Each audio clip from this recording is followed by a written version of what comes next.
Brother John. First note, 5 on G. First note in the right hand, 1 on G. So this is a G position. You can see this piano picture. I play left hand, 5 on G3, right hand, 1 on G4. So this is the hand position. This is the middle C. And the most important thing you need to pay attention from this music is dynamics. You have forte, mezzo piano, medium, soft, forte, mezzo piano, and forte again. So let's look at measure 3 and 4. Measure 3, you still have forte from measure 1. Letter names are B, C, D. And right here, B, C, D again, but you're going to play soft, like echoing.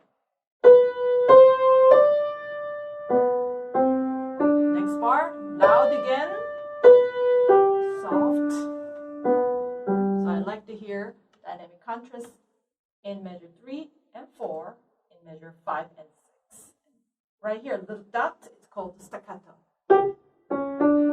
When you do staccato, wrist should be bouncing.